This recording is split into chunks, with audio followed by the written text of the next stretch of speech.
In a beautiful village surrounded by green hills and bright flowers, Princess Lucy was known as the most lovely girl. People admired her sparkling eyes and long hair, but Lucy was not happy. Even though she was a princess, she wanted more. She wanted to be queen so everyone would respect and worship her. Lucy believed that being queen would make her the most powerful person in the village. Her father, King Alaric, had been sad for many years. He lost his beloved wife in a terrible accident and spent a long time mourning her. King Alaric loved Lucy dearly, but he was lonely and needed companionship. The wise elders in the village saw his sorrow and decided it was time for him to remarry. They believed that a king needed a queen to help him rule the kingdom and keep it strong. The elders talked to King Alaric about finding a new queen, insisting that it was important for the kingdom's future. They wanted him to choose a woman who could stand beside him, but Alaric was unsure. He did not want just anyone, he wanted someone who could bring happiness to his life again. The pressure from the elders made him feel trapped, but he wanted to do what was best for his kingdom and his daughter. Meanwhile, Lucy watched as her father faced this big decision. She felt angry and jealous at the thought of another woman taking her mother's place. Lucy dreamed of being the queen herself and thought of ways to make that happen. Little did she know that her quest for power would lead her down a dark path filled with betrayal and unexpected twists. In the village, everyone knew that a king needed a queen by his side. The elders, who were likewise grandfathers, met to talk about the king's future. They believed that without a queen, King Alaric could not rule properly. They wanted him to find a new wife so that the kingdom could be strong again. The elders insisted, a king must have a queen. Their words echoed in the palace like the sound of a gong, reminding everyone of the old traditions. After many meetings and discussions, King Alaric finally decided it was time to remarry. He felt lonely and knew that having a queen might bring happiness back to the palace. The elders suggested many women, but Alaric wanted someone special. He wanted to find a queen who could fill the empty space in his heart, but he also worried about what Lucy would think. The king had to make a choice, and the pressure was heavy on his shoulders. At last, King Alaric chose a woman named Vivian. She was beautiful and confident, but also very proud. Many villagers whispered that she was a gold digger, someone who loved wealth more than love. Vivian wanted to be queen and have power, and she didn't care who got hurt along the way. When she arrived at the palace, she walked with her head held high, ready to claim her place beside the king. Princess Lucy watched this new queen with anger in her heart. She saw how Vivian tried to take control and show off her power, and it made Lucy furious. How dare she think she can rule over me? Lucy thought, clenching her fists. The palace that once felt like home was now filled with tension and competition. Lucy knew she had to find a way to protect her title and make her dreams of being queen come true, even if it meant taking drastic steps. As time passed in the palace, the tension between Princess Lucy and Queen Vivian grew. Vivian was always trying to show that she was in charge, often ignoring Lucy's orders. Whenever Lucy told the servants to do something, Vivian would swoop in and change things around. "No, do it this way," she would say, making Lucy feel small and unimportant. It was like a game of tug-of-war, with Lucy pulling one way and Vivian pulling the other, both refusing to let go. Lucy watched in anger as Vivian took over more and more. The villagers started to whisper about the queen's power, and Lucy felt left out in her own home.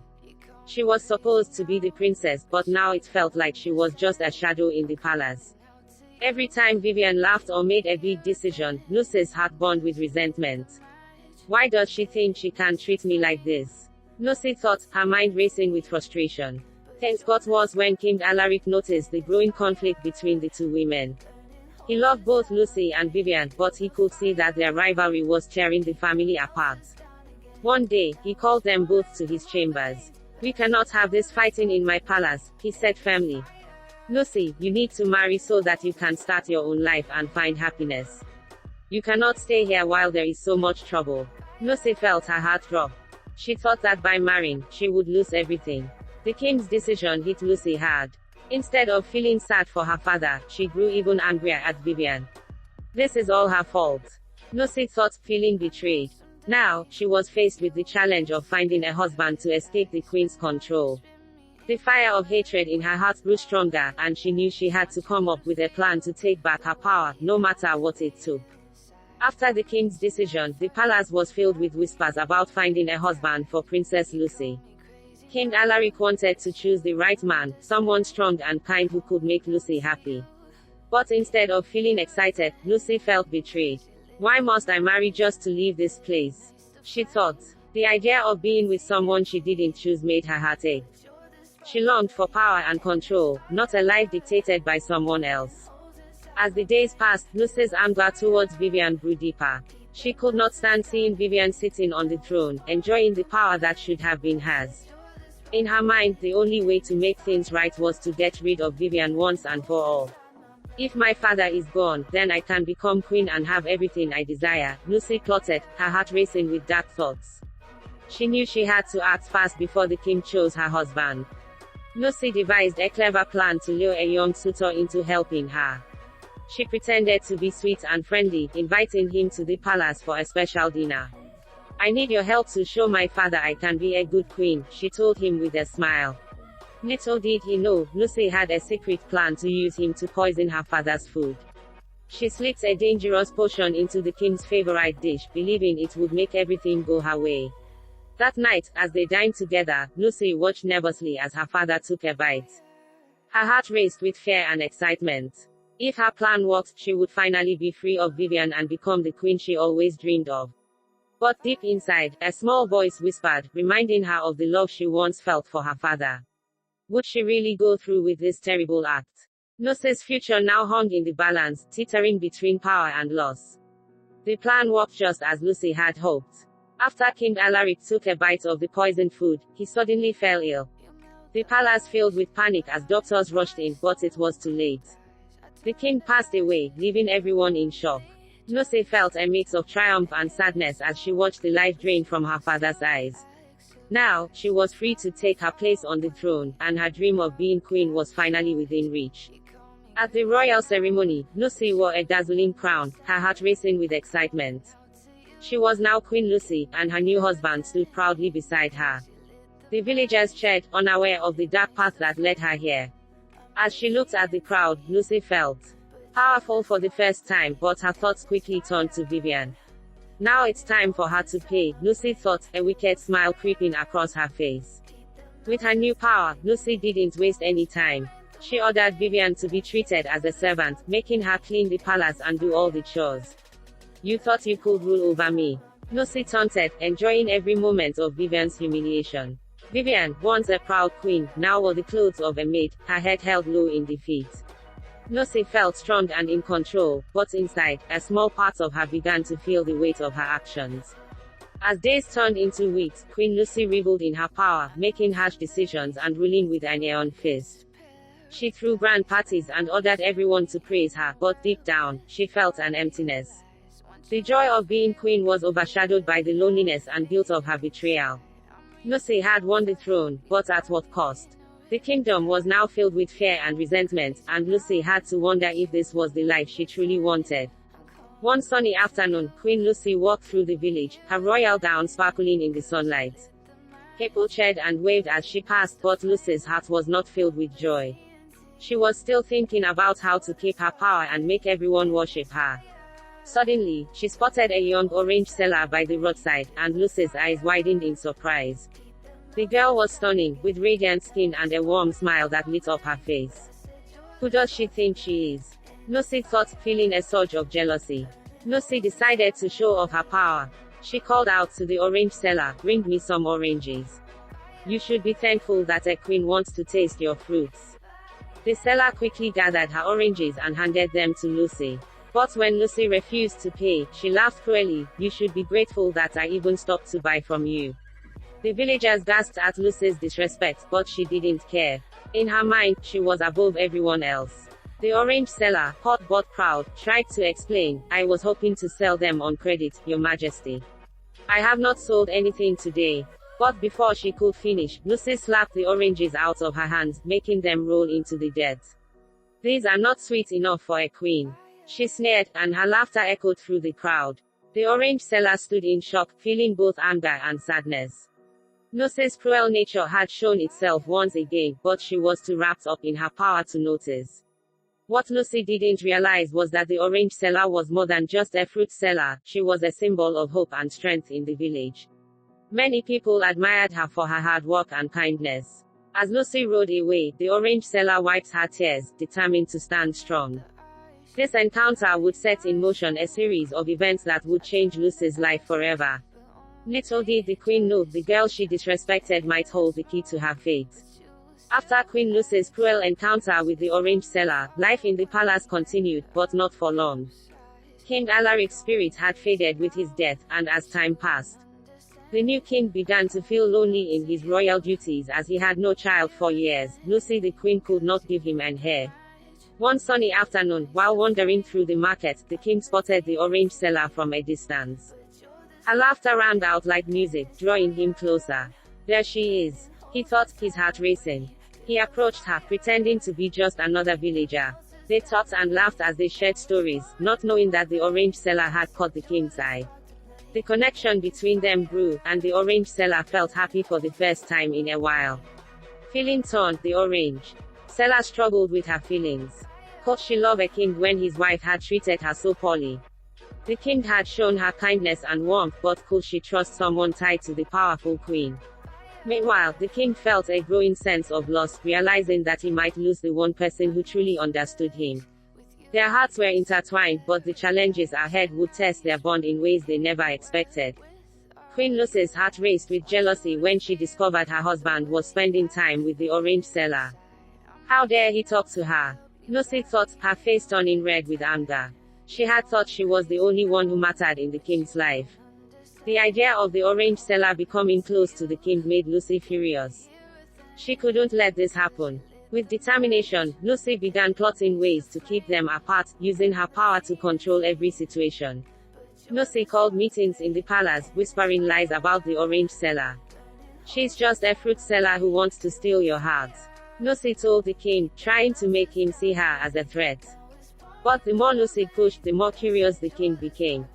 He realized how special the orange seller was to him and found himself drawn to her even more. Lucy's jealousy grew stronger, but she refused to give up. I will not let her take what is rightfully mine, she vowed, her eyes burning with determination. Despite Lucy's best efforts, the bond between the king and the orange seller deepened. The orange seller saw the king for who he truly was, a kind and loving man.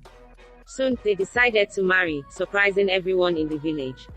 The wedding was joyful, filled with laughter and love, and Lucy felt her world crashing down. She couldn't bear to see them together, but there was nothing she could do to stop it. The orange seller had captured the king's heart, and Lucy was left feeling alone and abandoned.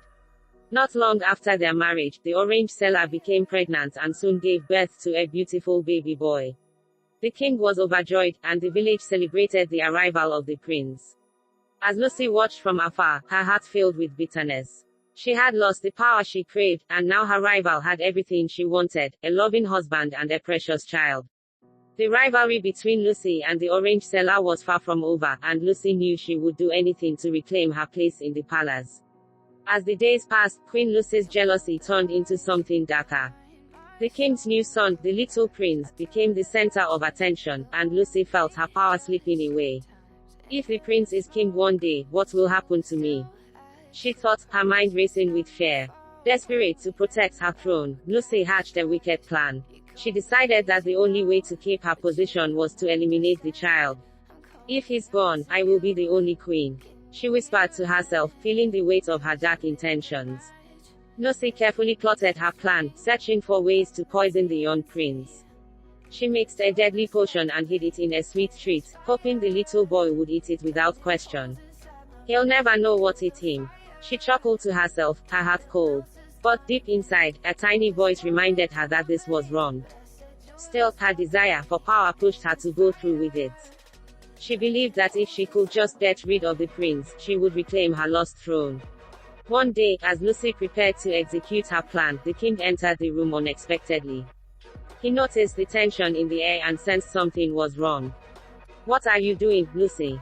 he asked, his eyes narrowing. In that moment, Lucy's heart raced, and she knew she had been caught. The king quickly saw the truth and confronted her about her treachery. "How could you even think of harming my child?" he shouted, his voice filled with anger and disbelief. Realizing the depth of her betrayal, the king made a bold decision. "You have betrayed your family and the trust I placed in you," he declared. With a heavy heart, he ordered Lucy to leave the palace forever. "You will no longer be queen," he said firmly, casting her out into the world she had sought to control. Lucy stood in shock, feeling the weight of her actions crash down on her. Alone and filled with regret, she had lost everything: her title, her home, and the love of her husband. Now, she had to face the consequences of her greed and cruelty. Exiled from the palace and streets of her title, Lucy wandered through the village, her heart heavy with sorrow. Alone and broken, she felt the weight of her choices pressing down on her like a heavy stone. The dreams she once chased had turned to ashes, leaving her with nothing but regret. In her darkest moments, she found herself standing before her mother's grave, tears streaming down her face. "Oh, Mama, what have I done?" she cried, wishing for guidance and comfort. The pain of losing her family and her home weighed on her soul, and she longed for the love she had taken for granted. As Lucy knelt before the grave, memories flooded her mind, memories of laughter, warmth, and the love of her mother. She realized that her ambition and jealousy had blinded her to what truly mattered. "I wanted power, but it only brought me loneliness," she whispered, understanding that true strength comes from kindness and love, not cruelty and greed. Lucy finally acknowledged that she had allowed her desire for control to destroy her relationships and her happiness. Reflecting on her journey, Lucy knew that she had a choice to make. She could either remain lost in her bitterness or strive to change and grow from her mistakes. "I must find a way to make things right," she resolved, determined to seek forgiveness and redemption. Although she had made grave errors, she understood that every day offered a chance to start anew, to become a better person. As the sun set over the village, Lucy stood up, wiping away her tears.